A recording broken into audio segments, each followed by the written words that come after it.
warahmatullahi wabarakatuh. Saya Nika Dek Mulyani dengan NIM C101210162 dari Fakultas Ekonomi dan Bisnis, Prodi Ilmu Ekonomi dan Studi Pembangunan. Saya akan menjelaskan apa yang dimaksud dengan pasar persaingan tidak sempurna. Pasar persaingan tidak sempurna merupakan struktur pasar dalam dunia perekonomian. Pasar ini tercipta ketika pasar persaingan sempurna tidak berjalan dengan baik.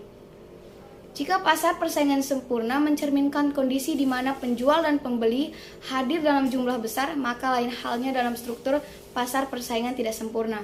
Di pasar ini, penjual atau pedagang lebih sedikit ketimbang pembeli. Walaupun berjumlah sedikit, penjual di pasar persaingan tidak sempurna berhak atas penjualan produk tertentu, dan hanya mereka yang boleh atau mampu menjual produk dengan jumlah terbatas. Hal ini menyebabkan terjadinya ketidakseimbangan dalam penentuan harga produk di pasar. Ciri-ciri pasar persaingan tidak sempurna. Ciri-ciri pasar persaingan tidak sempurna ialah sebagai berikut. Ketidakseimbangan penjual dan pembeli dalam pasar persaingan tidak sempurna hanya terdapat satu atau beberapa penjual yang jumlahnya lebih sedikit dari pembeli. Kondisi ini menyebabkan penjual lebih memiliki kuasa di pasar. Penjual menentukan harga di pasar ini. Penjual lebih berkuasa dan hanya sedikit pihak yang mempengaruhi pasar, sehingga penjual bebas dalam menentukan harga. Kuasa ini memungkinkan perusahaan meraup keuntungan yang lebih besar. Sulit berpartisipasi, industri pasar persaingan tidak sempurna hanya mampu dijalankan oleh pihak tertentu.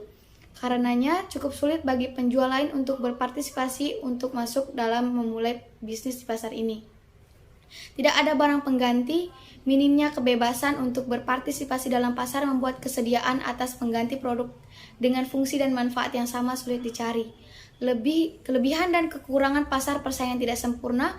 Walaupun struktur pasar persaingan tidak sempurna berpotensi terjadi konflik, namun ada beberapa keuntungan yang bisa terjadi. Di antaranya, barang berkualitas. Barang yang hanya dijual oleh beberapa penjual dan cenderung susah dicari, biasanya bersifat unggul dan punya banyak manfaat. Profit lebih besar. Minimnya persaingan dalam penjualan barang di pasar ini membuat sistem memungkinkan penjual memperoleh keuntungan yang lebih besar. Pasalnya, pembeli tidak memiliki opsi lain atas produk pengganti dan harga ditetapkan penjual bersifat bebas. Inovasi produk. Inovasi dilakukan guna meningkatkan kualitas barang sekaligus meraup keuntungan lebih besar di depannya. Hal ini dapat didorong dengan lisensi dan Inovasi produk. Inovasi ini dilakukan guna meningkatkan kualitas barang, sekaligus meraup keuntungan lebih besar ke depannya. Hal ini dapat didorong dengan lisensi atau hak paten yang dipegang oleh penjual terhadap produknya, sehingga mereka lebih luasa bereksplorasi. Bebas biaya produksi. Sebelum memasuki pasar, tentunya penjual melakukan riset terlebih dahulu. Kegiatan ini akan menunjukkan kalau barang tertentu begitu dibutuhkan masyarakat, seperti bahan bakar dan listrik. Tanpa promosi ataupun iklan, pembeli sudah mengenal baik produk yang dijual di perusahaan. Meskipun keuntungan dapat dirasakan oleh masing-masing pihak, baik penjual maupun pembeli dalam pengaplikasiannya, pasar persaingan tidak sempurna juga memiliki risiko-risiko dan kekurangan di antaranya. Sedikit pilihan. Hal ini dirasakan oleh pembeli. Di pasar persaingan tidak sempurna, konsumen dihadapkan dengan sedikit pilihan atau alternatif produk pengganti dengan manfaat dan fungsi yang sama. Permainan dan diskriminasi harga itu terjadi sebab pasar tersebut didominasi pihak tertentu dan hanya terdapat sedikit penjual. Ketidakmampuan pembeli dalam memahami kisaran harga karena minimnya pembanding juga menjadi faktor permainan harga yang dapat merugikan konsumen. Selain itu, penjual dapat mematok harga jauh lebih mahal untuk kelompok pembeli tertentu atau produk yang sama, atau bisa disebut diskriminasi harga. Eksploitasi konsumen.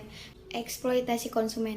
Ketidakseimbangan jumlah penjual dan pembeli menyebabkan pasar ini rentan terjadi eksploitasi konsumen. Contoh pasar persaingan tidak sempurna.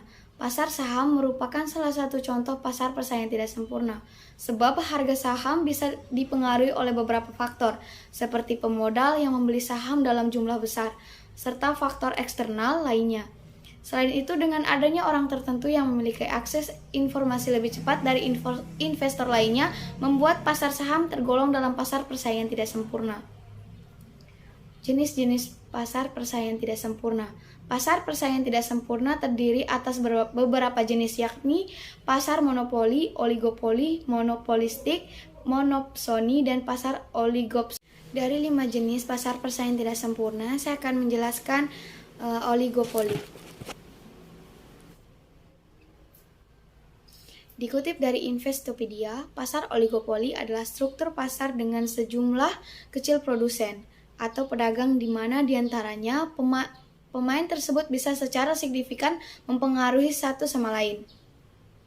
Secara sederhana, pasar oligopoli adalah suatu kondisi di mana hanya terdapat segelintir perusahaan yang menguasai pasar.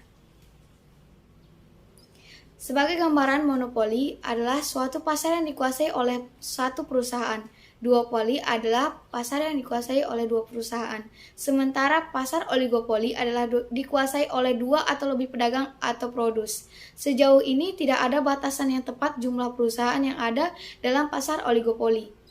Namun jumlahnya harus cukup rendah alias segelintir, sehingga tindakan satu perusahaan secara signifikan bisa mempengaruhi perusahaan lain. Meski hanya ada segelintir perusahaan yang jadi produsen atau pedagang, persaingan pasar oligopoli adalah terbilang sangat sengit. Ini karena setiap perusahaan melakukan berbagai cara untuk mempertahankan konsumen dan berusaha merebut konsumen baru dari perusahaan pesaing. Beberapa efek dari pasar oligopoli adalah persaingan harga. Karena pemainnya sedikit, membuat pasar oligopoli hanya bisa dimasuki oleh perusahaan-perusahaan besar dengan modal kuat. Berikut ini ciri pasar oligopoli. Ada 2 perusahaan atau lebih. Produk yang dijual umumnya bersifat homogen, harga barang relatif sama, produsen baru sulit masuk ke pasar, membutuhkan modal besar, kebijakan salah satu perusahaan sangat secara signifikan mempengaruhi produsen lainnya. Berikut contoh pasar oligopoli. Operator telekomunikasi, industri kendaraan bermotor, industri semen, maskapai penerbangan, perusahaan rokok, transportasi online, penyedia jaringan internet, pabrikan elektronik, pabrikan handphone, produsen mie instan. Namun demikian, meski ada beberapa produsen, pasar oligopoli adalah juga bisa mengarah pada monopoli. Hal ini bisa saja terjadi apabila beberapa perusahaan melakukan kesepakatan seperti penetapan harga. Kondisi ini biasa tersebut menjadi praktik kartel. Kesimpulan dari materi yang saya bawakan adalah oligopoli adalah keadaan suatu pasar di mana hanya ada sejumlah kecil perusahaan yang melakukan kegiatan penjualan barang sehingga mempengaruhi harga pasar. Oligopoli termasuk ke dalam bentuk persaingan yang tidak sempurna karena hanya terdapat beberapa produsen atau penjual dengan banyaknya pembeli di pasar. Oligopoli dapat dihasilkan dari berbagai bentuk. Kolusi yang mengurangi persaingan pasar, yang kemudian mengarah pada harga yang lebih tinggi bagi konsumen dan upah yang lebih rendah bagi karyawan oligopoli. Dalam situasi ini, oligopolis bertindak sebagai monopoli dan pada akhirnya mendapatkan kekuatan pasar. Kondisi yang memungkinkan terjadinya oligopoli termasuk biaya masuk yang tinggi dalam pengeluaran modal, hak istimewa hukum, dan platform yang mempengaruhi nilai dengan lebih banyak pelanggan.